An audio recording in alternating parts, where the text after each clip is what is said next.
¿Sabes lo que es un regulador de carga?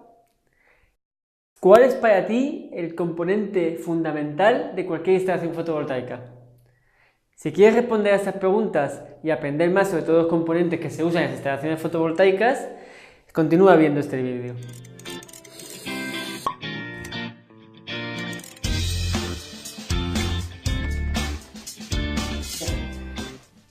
En el capítulo anterior de este videocurso estuvimos viendo los esquemas de conexión, pero claro, esos esquemas de conexión, si no sabemos lo que es cada componente, no valen para nada. Entonces, lo que quiero es explicarte para qué se usa cada componente y qué es cada componente.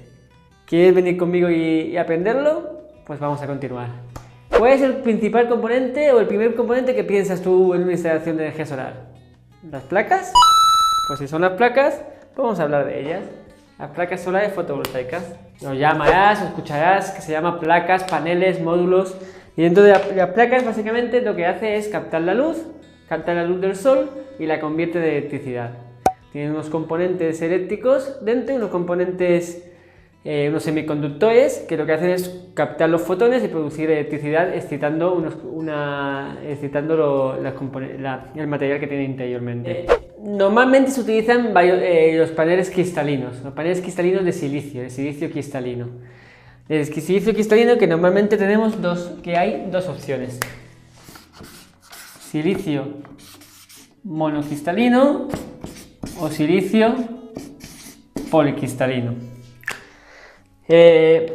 Estos paneles cristalinos se forman células cuadradas, normalmente, más o menos cuadradas, de material conductor, de material receptor de la luz para producir electricidad.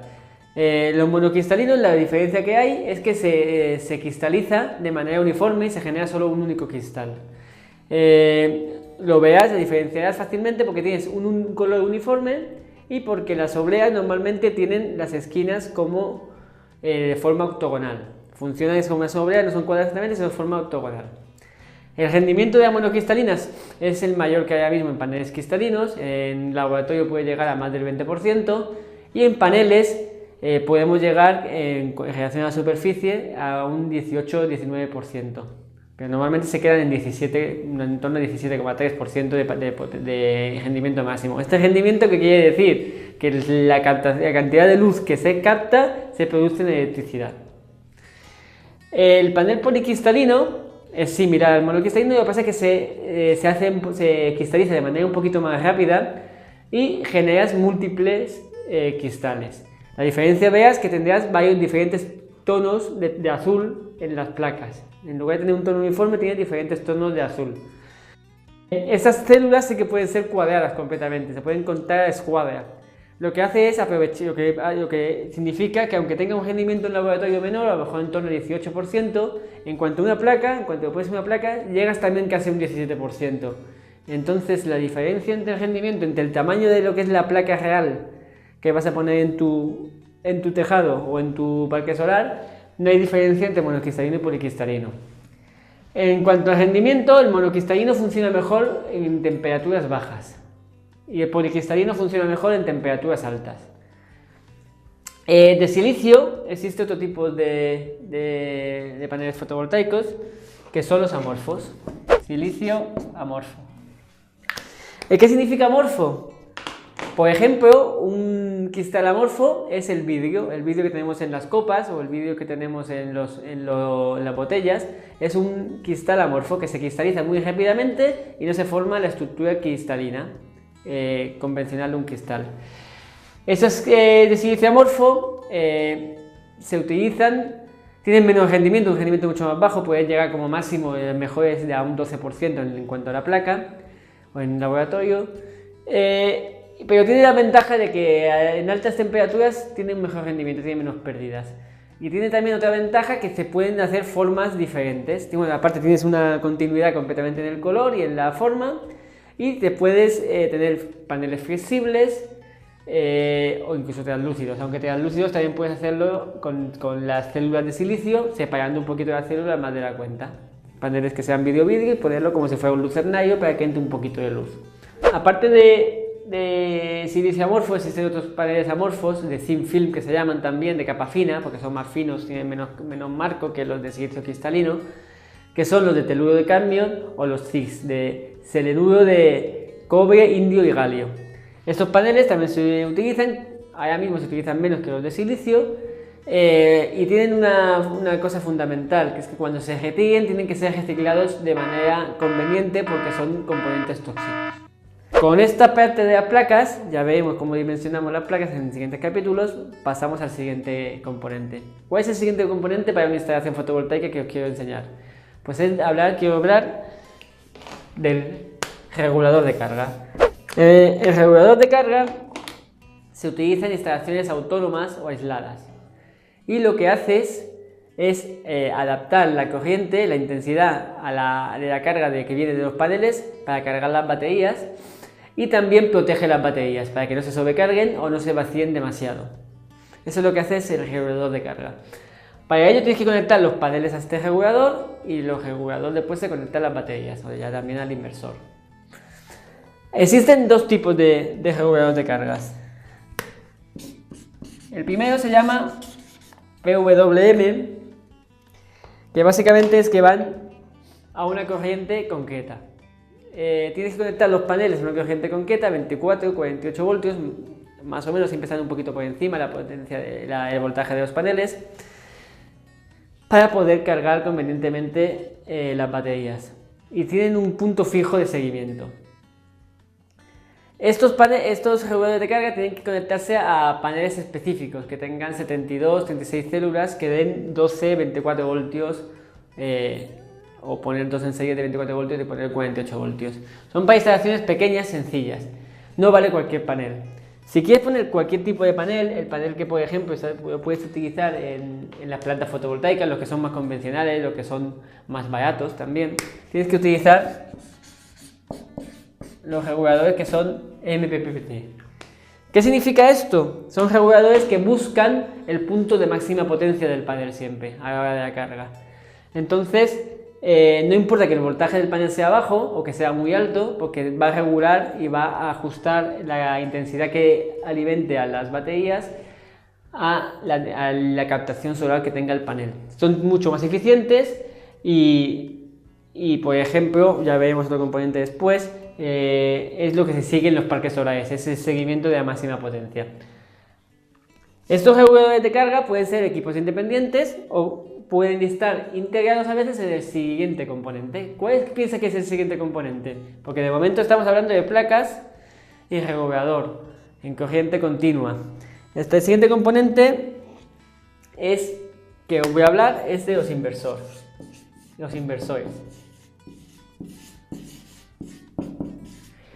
En este caso tendremos que distinguir también de dos inversores. Según sean instalaciones aisladas o autónomas, es decir, que venga de baterías, o instalaciones conectadas a red. Son inversores diferentes aunque se llamen igual, son aparatos diferentes. Muchas veces el MPPT, hoy en día, estamos consiguiendo que hayan inversores de aislada que tengan un regulador de carga, ya sea en PWM o MPPT incorporado. Normalmente es MPPT. Es decir, que conectas directamente al inversor las placas.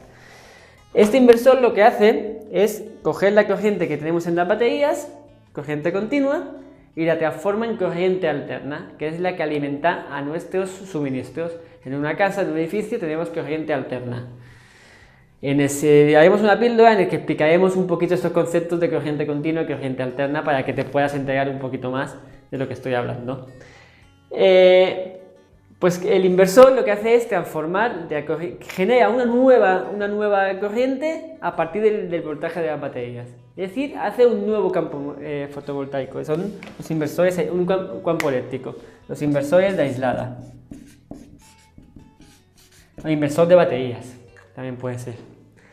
Aparte del inversor de baterías, tenemos también el inversor conectado a red.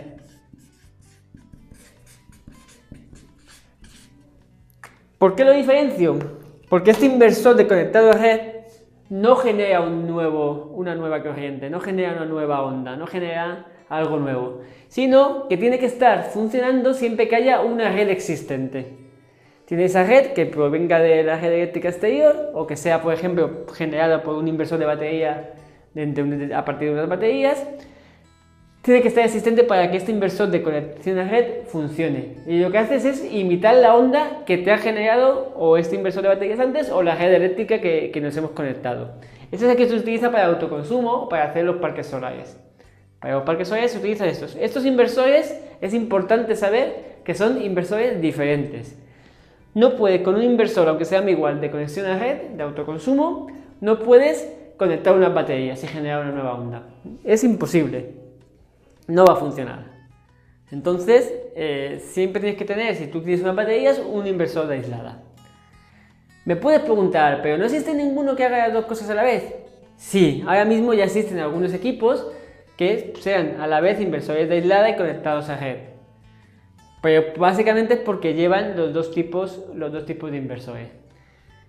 Dentro de los inversores de aislada, muchas veces nos interesa que además de ser un inversor de batería que saque energía de las baterías y alimente a la vivienda, tengamos inversor más un cargador. Esto lo vimos en los esquemas, que muchas veces se podía poner un equipo de apoyo para que en el caso de que no hubiera sol en una instalación aislada, se pudiera alimentar desde el equipo de apoyo, que puede ser un grupo de electrógeno, puede ser la red eléctrica. Esta red eléctrica se conecta al inversor y lo que hace es, en el caso de que no haya sol, cargar las baterías. Es decir, que el mismo equipo dispone de un inversor que va a sacarse corriente de las baterías, pero también mete corriente de las baterías. Y hace lo inverso. Entonces, de los inversores, para resumir, tenemos inversores de aislada, que pueden ser inversores simplemente que forman su onda. Su onda normalmente es senoidal, aunque puede ser cuadrada o modificada, que son inversores viejos y muy pequeñitos, pero normalmente es senoidal para que sea exactamente igual que lo que el consumo tenemos en las casas, o inversores conectados a red. Como ya estamos hablando de baterías. Otro componente importante son las baterías.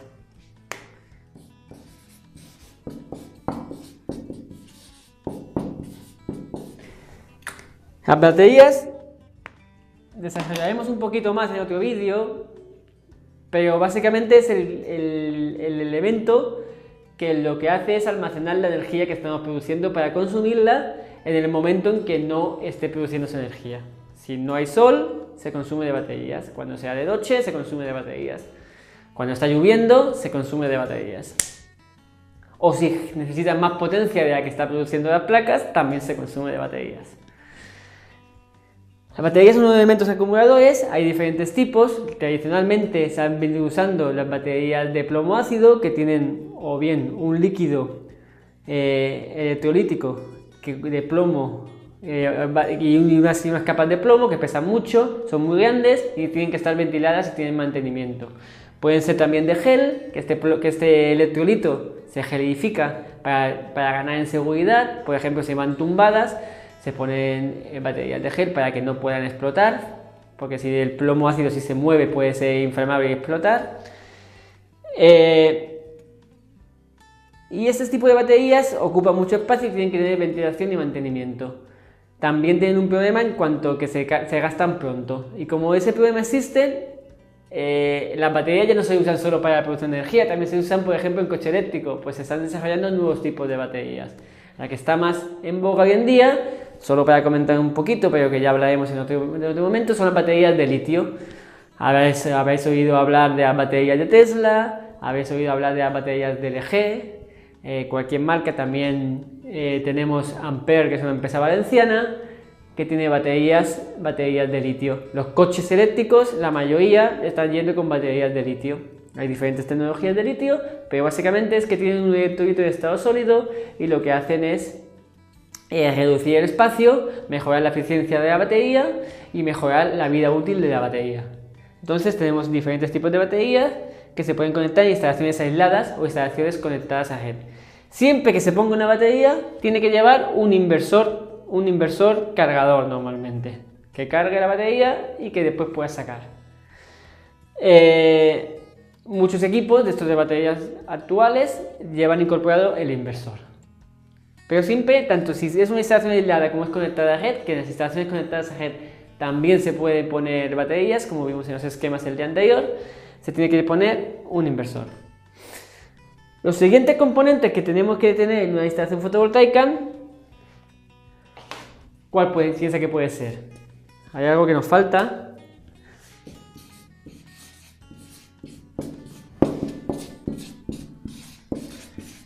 Que son las protecciones. Es un equipo eléctrico, es un componente eléctrico. Conviene que estemos protegidos. En una vivienda, lo primero que tenemos antes de enchufar cualquier luz es tener un cuadro eléctrico que proteja que si hay una sobrecarga no podamos tener un cortocircuito, que no se pueda quemar. Pues aquí lo mismo, tenemos que tener unas protecciones para que no se pueda quemar la instalación, para que no tengamos problemas de seguridad nosotros y que poder utilizar la energía generada de manera segura. Y hablando de seguridad, ¿qué pasa si hay un temporal? Que las placas no se pueden volar. Entonces necesitamos una estructura soporte.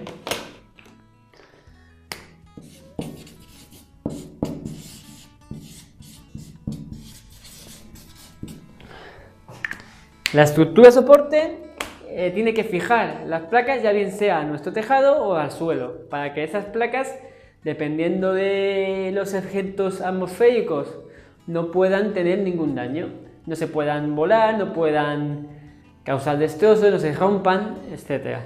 Las estructuras que normalmente son de algún tipo de metal o de acero o de aluminio, están cogidas al suelo o a donde sea mediante tornillería, diferentes tipos de tornillería. También pueden tener lastres de hormigón, incluso existen para tejas planas o suelos planos, unas estructuras que son solo de hormigón prefabricado con sus ranuras para evitar el uso de aluminio o de cualquier tipo de metal que hace es abaratar la mano de obra. Bueno, con todo esto tenemos los equipos necesarios para una instalación de energía solar fotovoltaica. Ya sabes un poquito más qué son cada cosa. Te he respondido a la primera pregunta cuando hemos hablado de reloj de carga y ahora quiero responderte a la segunda pregunta. ¿Cuál es para ti el componente fundamental de una instalación de energía solar fotovoltaica? ¿Qué piensas? ¿Cuál puede ser? ¿Las placas solares? Sí, claro, sin unas placas solares no puede haber generación, pero hay algo fundamental que no son las placas solares que necesitas en una instalación fotovoltaica para que funcione. ¿Sabes lo que es? El cable. Sin el cable no puedes conectar las placas solares a nada, y entonces no podrías llevar la energía que produce las placas solares a ningún sitio. Así que lo fundamental que necesites y no se te olvide nunca es del cable y de dimensionarlo bien. Si te ha gustado este vídeo, compártelo, suscríbete al canal o pon algún comentario aquí abajo. Nos vemos en el próximo vídeo. Hasta la próxima.